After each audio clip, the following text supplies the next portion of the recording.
How's it, punters? Welcome back to the Best Sports Betting Podcast. Apologies for no podcast last week. We had some issues. YouTube channel got a strike on one of the videos, which was, should you bet with an unlisted bookmaker or an unlicensed bookmaker in South Africa? Basically, the video was saying don't. And that video got a community, How well, yeah, ironic. it got a strike for regulated goods from YouTube, which meant I couldn't upload anything, make any posts, go live for a week. There was actually a second one as well, Simon. Can you believe it? Hmm. There were two strikes at once, and I successfully appealed the second strike. It was about lucky numbers or something like that. So I don't know what's going on with YouTube. Someone's obviously sitting there reporting stuff. But anyway, we are back this week. We've got quite a lot to talk about. Simon's with me as always. Simon, let's jump straight into the big one for the weekend, which was the F1. It was one of the few races that I had on in the background and I glanced at from time to time, but I didn't watch the whole thing. I did watch the highlights just to catch up as well afterwards. I did catch the end of the race. I had a bet on Hamilton. Betway had that lack of promotion where they were giving you three times Yes. your stake or something like that, or whatever it is if your player won. So it was Yeah. quite a nice boost on Hamilton. I couldn't turn it down. They had him up there at 1.95. It was a great price. But yeah, Verstappen coming through on the last lap after that safety car debacle. What a terrible way to end a championship. Yeah, sure. I mean, I think, look, based on the F1 season we've had, I think anyone who expected the grand finale not to have any drama in it was Mm, kind of kidding themselves. I mean, obviously, I'm very happy my outright drivers' championship bet on Verstappen came off, albeit with obviously a bit of luck. But yeah, I mean, there's so many incidents and takeaways from this race. I mean, I don't think we really have time to talk about all of them, but I think one important one, which you alluded to now, was obviously the main one, which is of course a virtual safety car being implemented, and that was after Nicholas Latifi from Williams crashed. And that obviously allowed Verstappen to make up the 12 or so seconds he mm. was actually He was behind he was Hamilton. far behind. Yeah, so how it works normally, I mean, is when a safety car comes out, all the lap drivers in the race are not actually allowed to overtake the cars that have lapped them.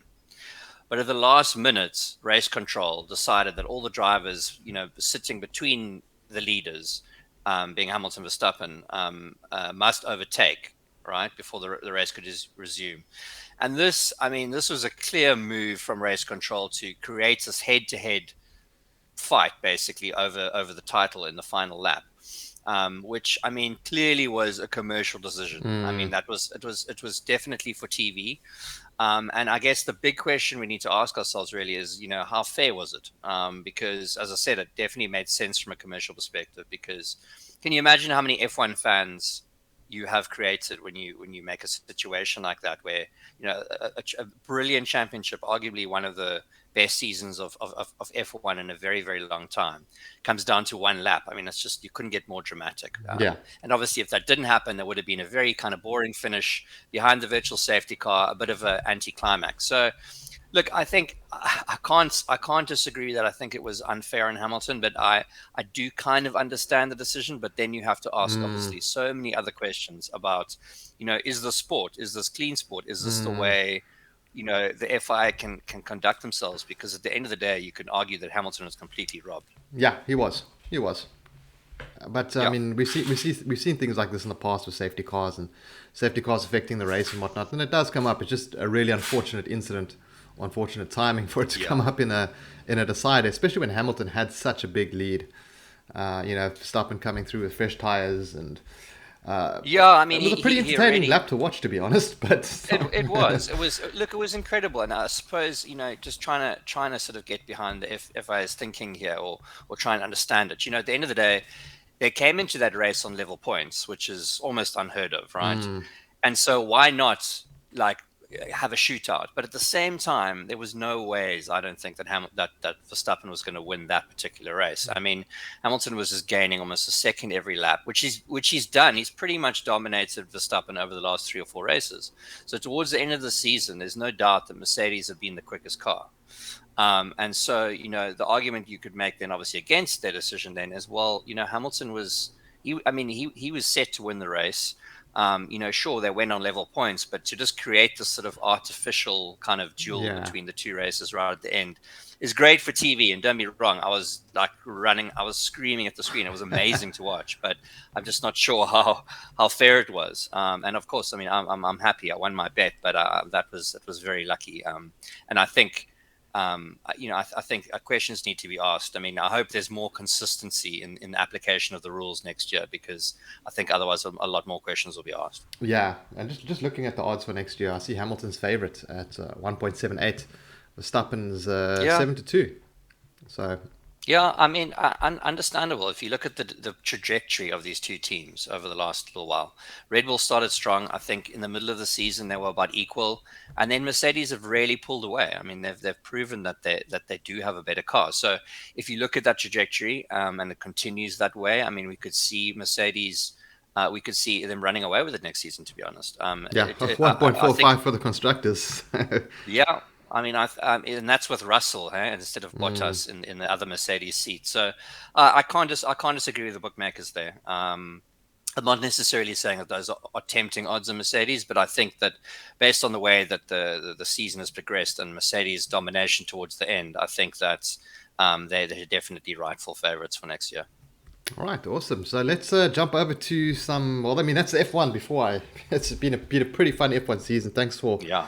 for keeping me up to date and kind of getting me back into following the sport this season. It was pretty fun. I'm Oh, glad I caught that last race. one little thing I just want to mention, which I thought was quite funny, just with regards to the season.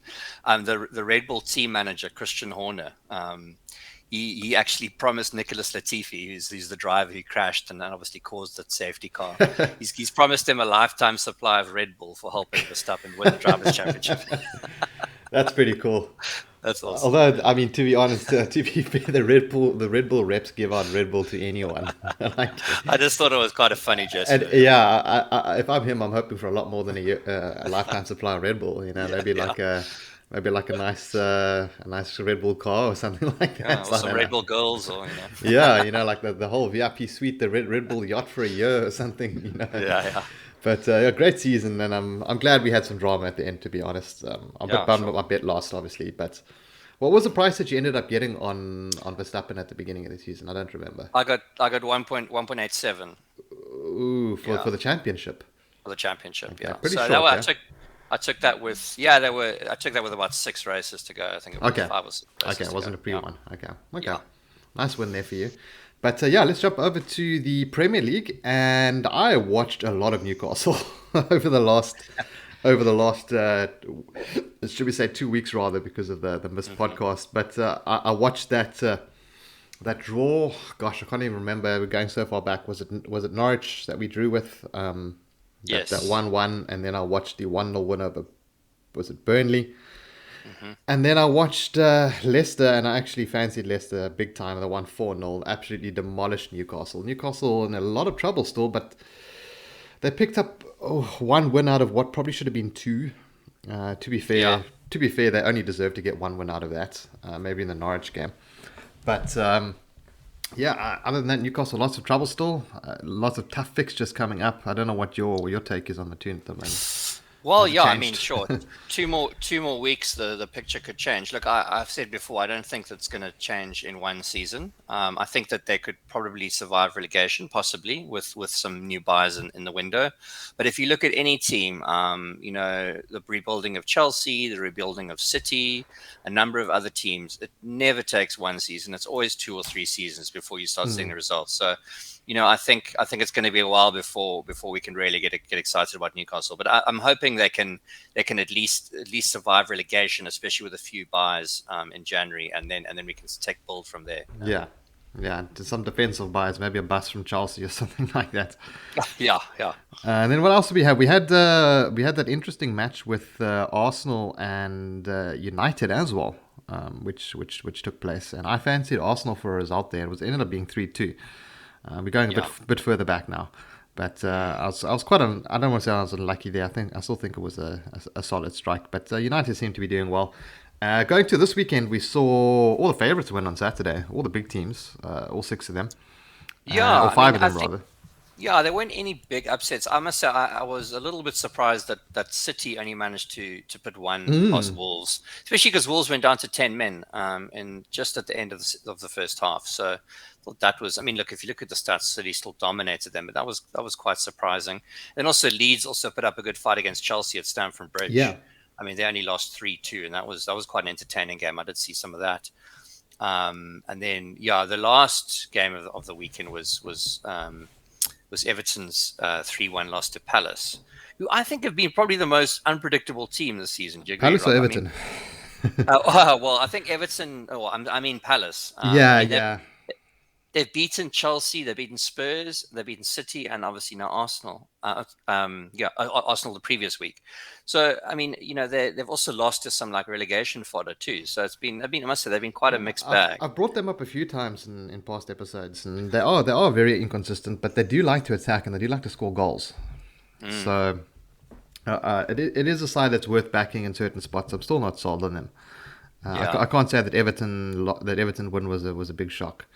no. But yeah, then the rest of the fixtures we had Brighton Spurs postponed. We had Burnley, West Ham as a surprising 0-0 draw. I thought West Ham would pick up a win there, and then Leicester of Yeah. course smashing Newcastle 4-0. Yeah, West Ham was my fancy, and that didn't come through. And then Champions League, Simon, we pretty much wrapped up with most of the group stage matches. Did you find anything interesting? I didn't watch too much Champions League last week, to be honest with Yeah, you. I mean, I think well, probably the biggest shock was Leipzig beating City, but that still wasn't enough for them to qualify. I Yeah, mean, City and PSG will still progress, so you can't say there was that much in that. I mean, Liverpool beat AC Milan 2-1 away from home, and I suppose that was a big little win. bit of a surprise because I mean, Liverpool have actually got 6 from 6. They got a maximum of Mm. 18 points, and they didn't need to win that game at all. So maybe a little bit surprising there. And then Chelsea drew 3-all with Zenit. That game also had no consequence, which I suppose maybe that explains a little bit because they already had Yeah, guaranteed their. yeah. Russia's also just not the easiest place to go away, to be honest. Yeah, sure, sure. And then Bayern, I mean, Bayern put the nail in the coffin, I think, for Barca. I mean, they've now Yeah, finished third.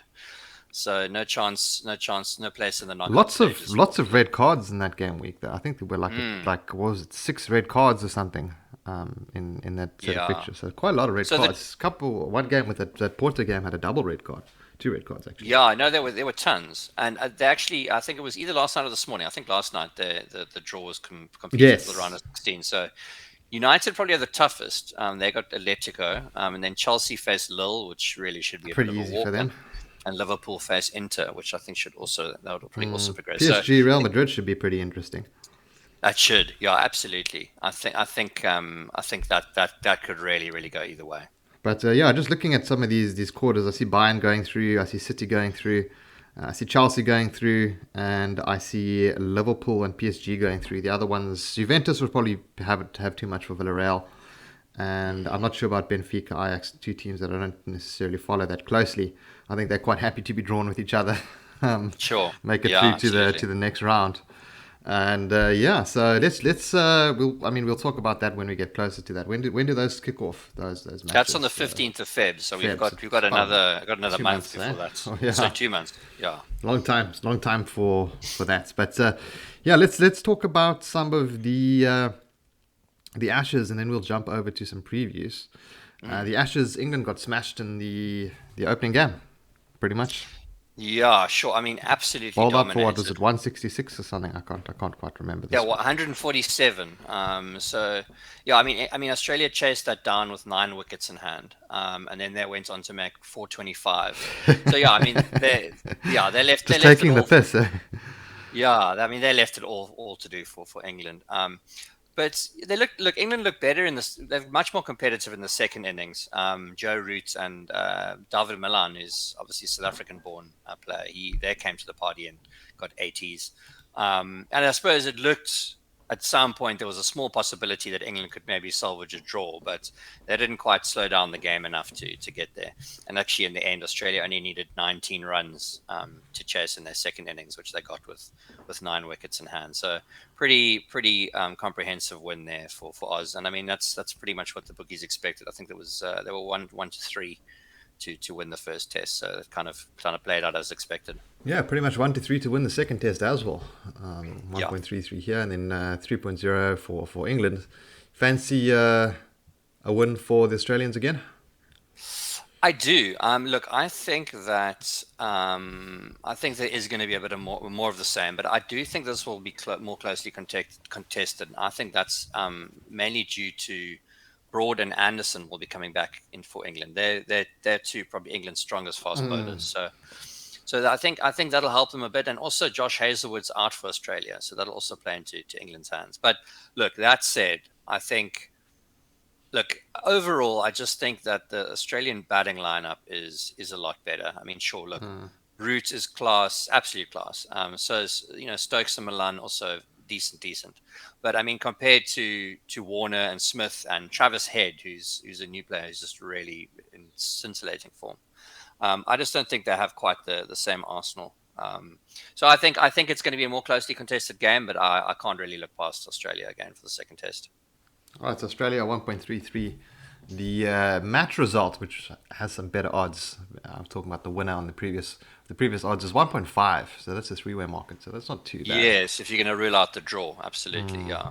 I think there is a bet that I actually quite like, and it's actually not on the side of Australia. Is just because I do think that Joe Root is he's separated himself from the rest of the English batsmen. I just think he is brilliant.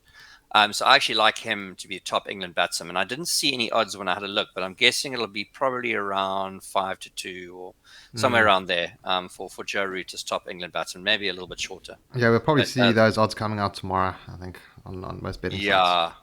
Yeah. So that's something I fancy a bit. Right, then let's jump over to some of the upcoming Premier League. There's some matches taking place tonight. Another action-packed week, and then we've got some matches taking place over the weekend. Let's go to tonight's matches first. We've got Man City versus Leeds. There's not too much tonight that's actually interesting. It's Norwich versus Aston Villa and City versus Leeds. I mean, City Leeds, what do you fancy there? I fancy overs. I mean, City to score over 2.5, City to win over 2.5, except the odds of over 2.5 are 1.35, so very, very short. I don't think there's going to be much for me to bet on this one, to be honest. I'm just having a look at these odds. I think it's a tough one to bet as well. And I mean, I don't know. I just don't want to get involved on City and the handicaps there. It's a bit of a dicey game to play. Yeah, I must say nothing. Yeah, there's a positive COVID tests in the United camp, so that's why that Brentford United game isn't happening. But I think nothing really there for me. But I think tomorrow there's a tasty looking derby, and that's Arsenal West Ham. Yes. I mean, Arsenal actually unbeaten at home since August. That's when they lost to Chelsea. But the Hammers, I think they always pick weird form at the moment. Arsenal, really strange form. They are in weird form, and the Hammers always pick themselves up for these kind of games. But there is a bet that I like, and I think goals is the way to go here. And over 2.5, you can get. I mean, on Betway, I didn't look around. You can probably get a better price, but on Betway, over 2.5 is odds of 1.79. And I think that looks like a decent bet here. I think this could be quite a fiery matchup. Yeah, I fancy both teams to score here, 1.67. But I'd rather go with that 1.79 on over 2.5. I think that's the stronger feel. I think both teams will score. Arsenal double chance, probably going to be really short considering their match result price. Yeah, so yeah, I'd rather go with goals on this one as well. I'm not. Arsenal should pick up a result, but yeah, not going to spend too much time there. Then we've got Leicester versus Spurs. Should be an interesting one. That's on the 16th. And then Chelsea versus Everton. Are you looking to fade Chelsea in that one? Yeah, I mean, sorry, Everton rather, not Chelsea. Yeah, I don't know, not really at those odds. This is actually quite a nice looking Thursday card. I mean, I can't actually remember seeing so many nice, decent games on a Thursday. Look, I mean, the later game is obviously the one I'm the most interested with Liverpool and Newcastle, but I'm not sure. I'm not sure that'll really be worth one. That's an easy bet, that one. Yeah. But it's I don't know. I don't really have an opinion on the Chelsea Everton game. But yeah, decent slate of games on Thursday. And that's obviously before the weekend because it's a double game week. So that's just the first 10 fixtures, and then we've obviously got another 10 moving on to the weekend. Well, let's jump to Liverpool versus Newcastle. I mean, this is going to be Mm. a very easy win for Liverpool. Don't. I'm not even taking form and any of these things into account. It's just going to be a very comfortable win for them. I'm looking at the handicaps. I mean, Liverpool minus 1.5 is 1.38. Yeah, yeah, Liverpool minus 2.5. So Liverpool to win 3-0 or win by 3 goals or more is 1.94. So the bookies are definitely expecting this goal to have games. They're expecting yeah. Liverpool to score all of those goals, basically. The problem with that for me is I look. I think it's more likely than not that Liverpool keep a clean sheet. But if Newcastle score one goal, it suddenly throws a 2.5 handicap not out the window, but it makes it that much harder. So I always think of it like that. When you've got a very strong team playing at home, especially if they're going to play, they're not going to worry about defending too much. I don't think. Newcastle score one goal, and then suddenly you need 4-1, which I'm not saying it's very easy Yeah, for Liverpool, but but at the 3-1 they're same time, happy it with. Yeah. it it it, it does kind of so that's why I just get a bit wary about those big handicaps. In a game which is probably going to be open. I mean, Liverpool are not going to worry about conceding a goal. They're just going to outscore Newcastle no matter what. So, yeah, it just makes me a bit more wary about handicaps in those situations. You don't fancy Newcastle maybe plus 2.5 there at some decent odds. It was 184. Yeah. I don't know. I feel like this might be like a 2-1 game. 2-0, Um, 1-0, 2-1. Yeah. yeah.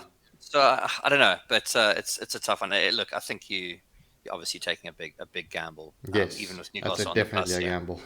But yeah, look, I think that there might be some value in the plus handicap there, sure. All right, yeah. So I'm not getting too involved there. I like Liverpool on the minus, but I don't like those odds. I like Newcastle on the plus as well, but Liverpool could or should just completely destroy them. Yeah, Let's go on to the next set. We've got United taking on Brighton. I mean, that should be a comfortable win for United at home. Southampton versus Brentford. That could be a nice spot for Brentford to pick up some points. They are 3.3, so pretty well priced. Good for a bet for maybe like a double chance or a draw no bet. And West Ham should be a banker against Norwich. I don't see Norwich picking up a result there. Then Leeds versus Arsenal. I do fancy Arsenal here. I fancy them more in this one than the one that they're playing at home against West Ham. So I'll probably yeah, be backing Arsenal double chance or draw no bet for that one. Everton Leicester. That should be pretty interesting. Wolves Chelsea. Chelsea at 1.5 against Wolves away from home. yeah. I think that. I mean, that might be a decent both teams to score there. I Mm, think you'll probably. I mean, I'm imagining. I haven't looked at the price. That's probably going to be a 1.8 or so. I'd imagine. Huh? Um, let's have a look. Well, both teams to score. We've got 2.1. 2.1. Wow. I mean, geez. I mean, Wolves at home. I mean, that's. Look, I would have definitely expected that to be. I mean, it's odds against, which is quite interesting, I must say. Yeah. Um, Then I, there's I, the Spurs versus Liverpool match, which is probably the highlight of the second kind of game week card. yeah, sure. I mean, and Spurs have really struggled against Liverpool, especially in the Jurgen Klopp era. But odds are 1.65. Sure. I mean, it's fair, I think, but it is a little short for me to get involved there. I don't know, maybe on a sort of Asian handicap -1, possibly, which will probably get just over evens for. But I don't know. That's a little too short for me to back Liverpool away from home against Spurs. But look, they've absolutely dominated Spurs over the last 10 or so games. So it's I'm not surprised. All right, I don't know, I fancy Liverpool there. I fancy goals in that one as well. Although I'm expecting the both teams to score to be pretty short. Yeah, 1.63. I'd rather go with Liverpool than take both teams to score in that Ooh, one. see, I see. To me, that's crazy. Actually, that I think Liverpool. No, I think Liverpool could easily keep a clean sheet. Yeah, honestly, Yeah, I think 1.63 on both teams not to score is definitely the value there. yes, the better bit. Absolutely, Yeah. because Liverpool can keep a clean sheet against anyone if they have a good day. Honestly, so I think that's that's the way. If I was going to take that bet, that's the way I'd attack that. All right, awesome, and that pretty much wraps up today's episode. We've gone through quite a bit. been a pretty fun one. We've got Christmas coming up, so I think next week's probably going to be our last podcast if we manage it for the year. If we don't manage to get it out, I'll pop a message up. And for those who won the giveaway, I'm going to be sending out your hampers on Thursday. Unfortunately, I'm in self-isolation at the moment, so I can't go down to the postnet to go and send those off. But we've got 10 hampers that are being sent off. And then for the free bets, I'll get those credited for you guys this week. I think there's one email that we're waiting for. If he doesn't send it through today, I'm just going to send the rest of the list through. But yeah, guys, thanks for tuning into the Best Sports Betting Podcast. I hope you enjoyed it. Hope you guys have a good betting weekend, and we'll catch you in the next one. Have a good one, guys. Cheers.